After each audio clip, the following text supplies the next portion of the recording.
السلام علیکم ورحمۃ اللہ وبرکاتہ۔ محترم ناظرین، آج ہمارے ساتھ ہیں ہندوستان کے جانے مانے مقرر فضیلت الشیخ جناب مولانا عبدالغفار صاحب سلفی۔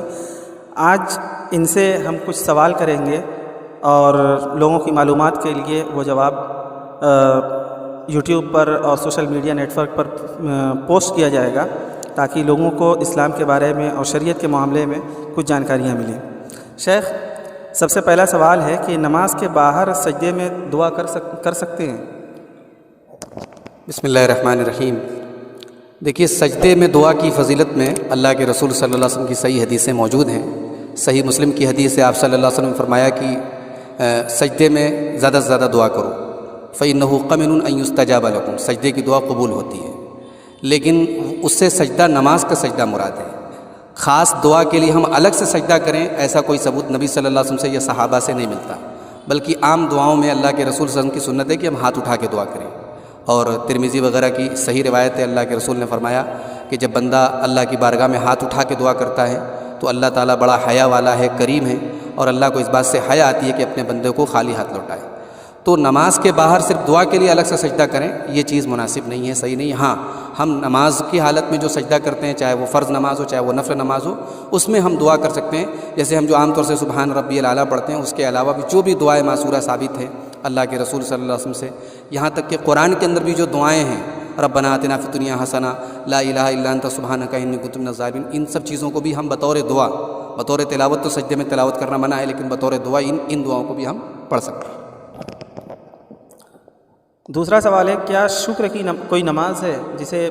شکرانے کی نماز کے نام سے جانا جاتا ہے، کہا جاتا ہے، اور سجدہ شکر اگر کسی کو ادا کرنا ہو تو اس کا کیا طریقہ ہے؟ دیکھیے، شکر کی کوئی نماز نہیں ہے، شکر کی کوئی نماز نہیں ہے، البتہ اللہ کے رسول صلی اللہ علیہ وسلم کی سنت اور صحابہ کا طریقہ اس سلسلے میں یہ موجود ہے کہ کبھی کوئی خوشی کی خبر ملے تو بطور شکر اللہ کی بارگاہ میں سجدے میں انسان گر جائے۔ اب اس سجدے کا طریقہ وہی ہے جو نارمل سجدے کا ہے، اور اس میں ایک ہی سجدہ کیا جائے گا، اور اس سجدے کے لیے انسان کا باوضو ہونا ضروری نہیں ہے، کیونکہ وہ نماز کے حکم میں نہیں ہے۔ اگر باوضو ہو تو بہتر ہے، باوضو نہیں ہے تو جس حال میں بھی وہ ہے وہ وضو کر سکتا ہے، وہ سجدہ کر سکتا ہے، سجدہ شکر۔ آج کل جیسا کہ ہم لوگ کے یہاں رائج ہے کہ فیملی جوائنٹ ہوتی ہے، اور بٹوارے کو، فیملی کو تقسیم کرنا یہ برا مانا جاتا ہے۔ تو ایسی حالت میں جہاں جوائنٹ فیملی ہو تو بہویں بھی ہوتی ہیں، تو ان کے زیور کی زکوٰۃ کس کے ذمہ آئے گی؟ دیکھیے، ہمارے یہاں عام طور سے جو جوائنٹ فیملی سسٹم ہوتا ہے تو اس میں گھر کا جو ہیڈ ہوتا ہے وہ عام طور سے باپ ہوتا ہے، یا باپ اگر نہیں ہے تو بڑا بھائی ہوتا ہے، اور سارا جو بھی انکم وغیرہ ہوتی ہے، جو پیسہ ہوتا ہے وہ اسی کے ذمہ ہوتا ہے۔ تو ظاہر ہے کہ جب پیسے کا سارا ذمہ دار وہ ہے تو زکوٰۃ بھی جو مشترکہ چیزیں ہیں ان کی تو وہ نکالے گا۔ اب بہوؤں کے یہاں جو زیور ہے، اب اس زیور کی ایک حیثیت تو یہ ہوتی ہے کہ سسر جب چاہے تب لے سکتا ہے، اگر ایسی حیثیت ہے تو ظاہر ہے کہ اس کی زکوٰۃ سسر نکالے گا۔ لیکن اگر وہ یعنی بہوؤں کو مالک بنا چکا ہے کہ بھئی یہ آپ کا زیور ہے، یہ آپ کا زیور ہے، تو زکوٰۃ تو بہوؤں کے اوپر فرض ہے۔ لیکن یہاں ہمیں ایک چیز اور یاد رکھنی چاہیے کہ جوائنٹ فیملی سسٹم میں جو 4 لڑکے 5 لڑکے ہیں تو ظاہر ہے کہ وہ الگ سے کوئی انکم نہیں کرتے، وہ جو بھی کماتے ہیں باپ کو لا کے دیتے ہیں، اور باپ ان کو پاکٹ منی کے طور پر یا مہینے کے خرچ کے طور پر چند پیسے دیتے ہیں۔ تو اب زکوٰۃ زیور کی اچھی خاصی ہو سکتی ہے، وہ زکوٰۃ کیسے وہ لوگ نکالیں گے؟ یا تو پھر وہ اپنے زیور کو بیچ کر کے نکالیں۔ تو جب جوائنٹ فیملی ہے تو سسر کو چاہیے کہ یا تو وہ زکوٰۃ کے لیے الگ سے پیسہ دے یا پھر وہ خود زکوٰۃ نکالے، اس لیے کہ جب ان لوگوں کی الگ سے کمائی نہیں ہے تو ان لوگوں کے لیے زکوٰۃ نکالنا مشکل ہے۔ لیکن مسئلے کی جہاں تک بات ہے تو جو مالک ہوتا ہے اسی کی ذمہ زکوٰۃ ہوتی ہے۔ جیسے اگر بیوی زیور کی مالک ہے تو زکوٰۃ بیوی کے اوپر فرض ہے، شوہر کے اوپر فرض نہیں ہے، لیکن عام حالات میں شوہر نکال دیتا ہے،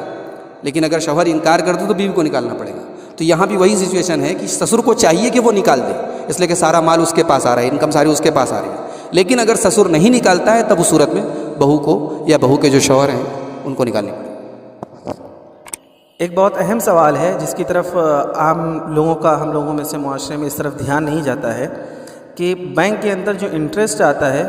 اس کو لینا جائز ہے یا نہیں؟ اگر نہیں جائز ہے تو اس پیسے کا ہم کیا کریں گے؟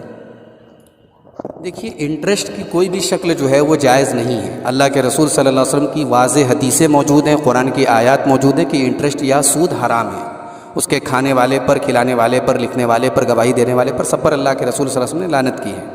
اب ہمارے یہاں مجبوری یہ ہے کہ ہمارے یہاں جو بینکنگ سسٹم ہے وہ پورا انٹرسٹ بیسڈ ہے، سود کے اوپر مبنی ہے، اور ہم بغیر بینک کے آج کے زمانے میں کوئی کاروبار نہیں کر سکتے، بلکہ اب تو ہندوستان میں بغیر کاروبار کے عام زندگی گزارنے کے لیے بھی آپ کا بینک میں اکاؤنٹ ہونا ضروری ہے، اور جب ہمارا سیونگ اکاؤنٹ ہوگا تو انٹرسٹ آنا ہے۔ تو یہ سوال اکثر پیدا ہوتا ہے کہ اس انٹرسٹ کا ہم کیا کریں، اس کو ہم بینک میں چھوڑ بھی نہیں سکتے، اس لیے کہ اگر ہم چھوڑیں گے تو بینک یا تو اس کو اپنے جو بینک کے اپنے کام ہوتے ہیں، ظاہر سی بات ہے کہ بینک انٹرسٹ پر لوگوں کو قرضے دے گا، جو بھی اس کے کام ہے اس میں استعمال کرے گا، یا پھر یہ بھی امکان ہے کہ اس کو غیر اسلامی جو ہے کاموں میں اس کو صرف کیا جائے۔ تو اس پیسے کے بارے میں معتبر اہل علم کا یہی فتویٰ ہے کہ اس پیسے کو آدمی نکال لے، اس کو بینک میں نہ چھوڑے، اور اس کو کہیں بھی کسی غریب اور ضرورت مند کو صرف اس لیے کہ وہ مال جو ہے استعمال ہو جائے، صرف ہو جائے، اس پہ کوئی اجر و ثواب کی نہ نیت ہوگی نہ اس کو اجر و ثواب ملے گا، اس کو کسی چاہے وہ مسلمان ہو یا غیر مسلم ہو، جو بھی ضرورت مند ہو، جہاں بھی بہتر وہ سمجھے دے سکتا ہے۔ بعض لوگوں نے اس میں تفریق کی ہے کہ مسلمان کو نہیں دے سکتا، غیر مسلم کو دے سکتا ہے، اس تفریق کی کوئی دلیل نہیں ہے، اور اس میں یہ بھی نہیں سمجھنا چاہیے کہ جب ہم اپنے لیے جائز نہیں سمجھتے تو اپنے دوسرے مسلمان بھائی کو کیسے دے سکتے ہیں، وہ اصول ہر جگہ لاگو نہیں ہوگا۔ ہم اپنے لیے زکوٰۃ کو جائز نہیں سمجھتے لیکن ہم کسی غریب بھائی کو زکوٰۃ دیتے ہیں، تو ملکیت تبدیل ہونے سے حکم بھی تبدیل ہو جاتا ہے۔ وہ ہمارے لیے انٹرسٹ تھا، ہم نے اس کو دے دیا، بطور عطیہ دے دیا، یا ہم نے صرف اس لیے کہ وہ مال وہ اس مجبور آدمی کے، اس غریب آدمی کے کام میں آ جائے، تو اس کے لیے وہ حرام نہیں ہے۔ بات یاد رکھیں، ملکیت تبدیل ہونے سے حکم تبدیل ہو جاتا ہے۔ تو یہاں اس انٹرسٹ کی رقم کو ہم جو بھی ضرورت مند ہو، مجبور ہو، یا کوئی بیماری کے علاج کے لیے پریشان ہو، یا کسی بھی طریقے کا جو بھی مجبور ضرورت مند ہو، اس کو ہم وہ پیسہ دے سکتے ہیں، چاہے وہ مسلم ہو یا غیر مسلم۔ ایک سوال اسی سوال کے تحت، جی، کیا یہ اگر ہم انٹرسٹ کا پیسہ جو کسی کو دے رہے ہیں تو اس کو یہ بات بتانا ضروری ہے کہ نہیں، کوئی ضروری نہیں کہ آپ اس کو بتائیں۔ ایک اور سوال ہے، اور جو ہر صاحب ایمان کی یہ تمنا ہوتی ہے، خواہش ہوتی ہے کہ وہ اپنے ہمارے نبی جناب محمد رسول اللہ صلی اللہ علیہ وسلم کو خواب کے اندر دیکھ لے، تو کیا ایسا ممکن ہے کہ نبی صلی اللہ علیہ وسلم کو خواب میں دیکھا جا سکتا ہے؟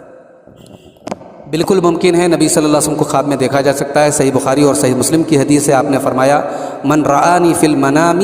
فسیرانی فی الیقظہ، جو مجھے خواب میں دیکھے گا وہ انشاءاللہ ان قریب مجھے بیداری میں یعنی قیامت کے دن دیکھے گا۔ وَإِنَّ الشَّيْطَانَ لَا يَتَمَثَّلُ بِي، اور آپ نے یہ بھی فرمایا کہ شیطان میری شکل میں نہیں آ سکتا۔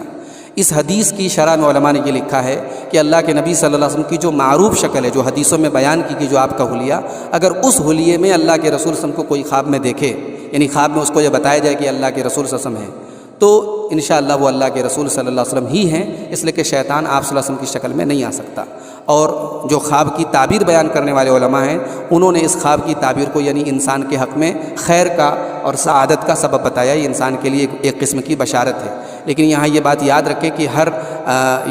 کس و ناقص کے خواب میں اللہ کے رسول صلی اللہ علیہ وسلم کی زیارت نہیں ہوتی ہے۔ جو انسان نیک اور صالح ہو اور متبع سنت ہو، اللہ کے رسول صلی اللہ علیہ وسلم کی سنت پر چلنے والا ہو، تو اس کے بارے میں توقع اور امکان ہوتا ہے کہ اس کو انشاءاللہ اللہ کے رسول صلی اللہ علیہ وسلم کے خواب کی آپ کی زیارت خواب میں ہو۔ ایک اپلیکیشن ہے اینڈرائڈ فون کے اندر یا آئی فون وغیرہ کے اندر چلایا جاتا ہے، جسے اسلام 360 اسلام 360 کے نام سے جانا جاتا ہے۔ یہ اپلیکیشن علماء کے ساتھ ساتھ غیر علماء کے اندر، عوام کے اندر بھی بہت تیزی سے مقبول ہو رہا ہے، اور اس کے اندر بلا تفریق مسلک جو ہے علماء کی تفاسیر اپلوڈ کی گئی ہیں، اور احادیث بھی کی کتابیں بھی اس کے اندر موجود ہیں، تو اس کا استعمال کرنا کیسا ہے؟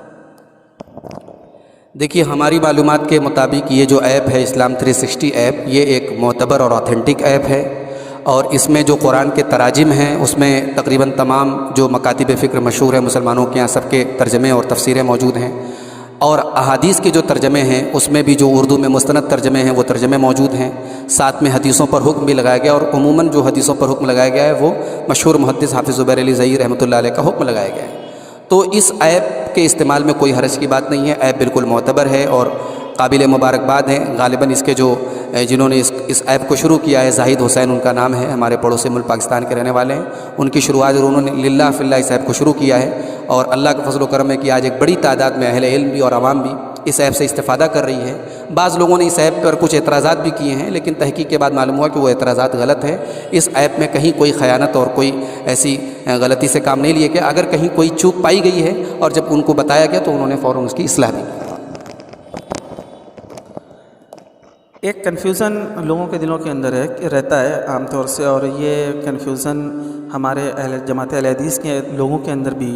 سننے میں آیا ہے کہ سجدے میں جاتے وقت جو ترتیب ذہن میں آتی ہے یا دیکھی جاتی ہے کہ پہلے گھٹنا رکھنا چاہیے، تو کیا سجدے میں جاتے وقت پہلے ہاتھ رکھیں گے یا گھٹنا رکھیں گے؟ دیکھیے، سجدے میں جاتے وقت پہلے ہاتھ رکھا جائے یہ پہلے گھٹنا رکھا جائے، یہ مسئلہ علماء کے درمیان اختلافی مسئلہ ہے۔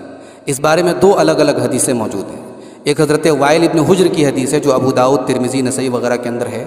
کہ اللہ کے رسول صلی اللہ علیہ وسلم کو حضرت وائل ابن حجر کہتے ہیں کہ میں نے نماز میں دیکھا کہ جب آپ سجدے میں جاتے تھے تو پہلے گھٹنا رکھتے تھے اور پھر ہاتھ رکھتے تھے، اور جب سجدے سے اٹھتے تھے تو پہلے ہاتھ اٹھاتے تھے پھر گھٹنا اٹھاتے تھے۔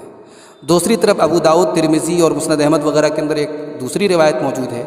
جو حضرت ابو ہریرہ سے ہے۔ اس میں یہ الفاظ ہے کہ اللہ کے رسول صلی اللہ علیہ وسلم فرمایا کہ جب تم میں سے کوئی سجدہ کرے فلا یبرک کما یبرک البعیر، تو ویسے نہ بیٹھے جیسے اونٹ بیٹھتا ہے،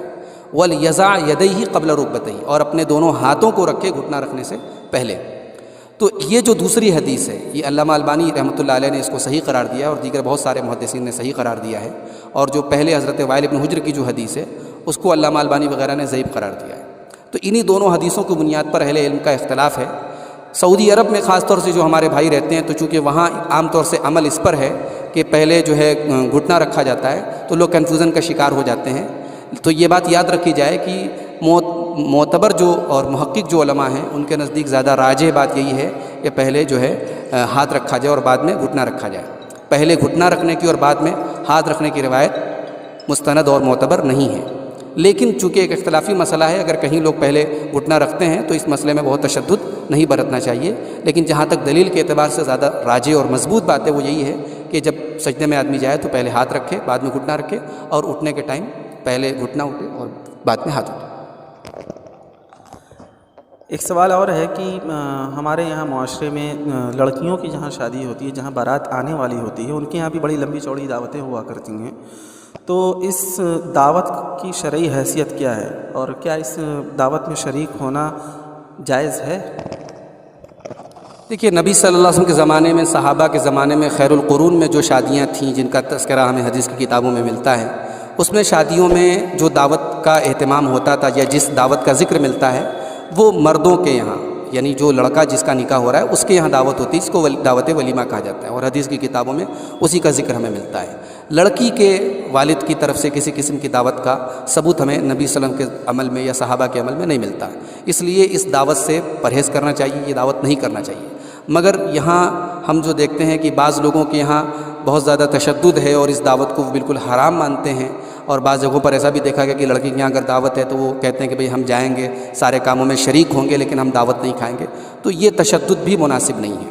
اللہ کے رسول صلی اللہ علیہ وسلم کی جو وہ عام حدیثیں ہیں جس میں آپ نے فرمایا کہ اگر ایک مسلمان دعوت دے تو دعوت قبول کرنا چاہیے، اس کے جو 6 حقوق ہیں ان میں سے ایک حق یہ ہے، اور بغیر کسی وجہ کے بھی اگر کوئی مسلمان ہمیں دعوت دے تو ہم دعوت قبول کر سکتے ہیں۔ تو اگر واقعی میں کسی لڑکی کے باپ نے آپ کو دعوت دی ہے اور آپ دعوت قبول کر لیں تو کوئی ایسے گناہ کی یا حرج کی بات نہیں ہے، اس کو حرام سمجھنا یہ جہالت کی بات ہے۔ البتہ یہ بات ضرور ہے کہ اس دعوت کا بڑھتا ہوا جو رواج ہے اس کی وجہ سے کہیں نہ کہیں ہمارے معاشرے میں نکاح مشکل ہوئے ہیں اور لڑکی کے والد کے لیے ایک قسم کا بوجھ بن گیا ہے، تو اس کو ہمیں اجتماعی طور پر ختم کرنے کی کوشش کرنی چاہیے، اور لڑکی کے یہاں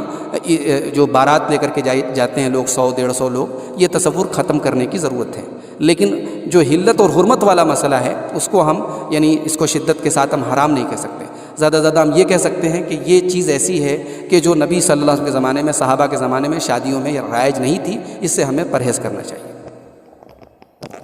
ایک آخری سوال ہے کہ کیا صلہ رحمی سے عمر بڑھ جاتی ہے، اور پھر تقدیر کا کیا معاملہ ہے؟ یہ تقدیر، انہوں نے سوال یہ کیا ہے کہ صلہ رحمی کرنے سے کیا عمر بڑھ جاتی ہے، اور اگر عمر بڑھ جاتی ہے تو پھر تقدیر کا کیا مطلب ہے؟ دیکھیے، تقدیر میں ہمارے یقیناً یہ لکھا ہے کہ ہمیں کتنی عمر ملے گی، لیکن اللہ تعالیٰ نے تقدیر میں ساتھ ساتھ میں یہ بھی لکھا ہے کہ بعض چیزوں کے اسباب کی وجہ سے عمر بڑھ جاتی ہے یا گھٹ جاتی ہے۔ جیسے اللہ کے رسول صلی اللہ علیہ وسلم کی صحیح حدیث ہے کہ والدین کے ساتھ حسن سلوک کرنے سے عمر بڑھتی ہے، یہ آپ صلی اللہ علیہ وسلم کی صحیح حدیث ہے کہ صلہ رحمی کرنے سے عمر میں بڑھا دی جاتی ہے۔ تو یہ اسباب ہیں، یہ بھی ہماری تقدیر کا حصہ ہے۔ اللہ تعالیٰ نے تقدیر میں یہ لکھا ہے کہ اگر ان اسباب کو کوئی اپنائے گا تو اس کی عمر بڑھا دی جائے گی۔ تو تقدیر میں کی بھی اہل علم نے بتایا کہ تقدیر میں بعض چیزیں معلق ہوتی ہیں کہ بندہ اگر اس سبب کو پورا کرے گا تو اس کے ساتھ ایسا کر دیا جائے گا، تو یہ تقدیر کے خلاف نہیں ہے، تقدیر کا ایک حصہ ہے. جی جزاک اللہ خیر.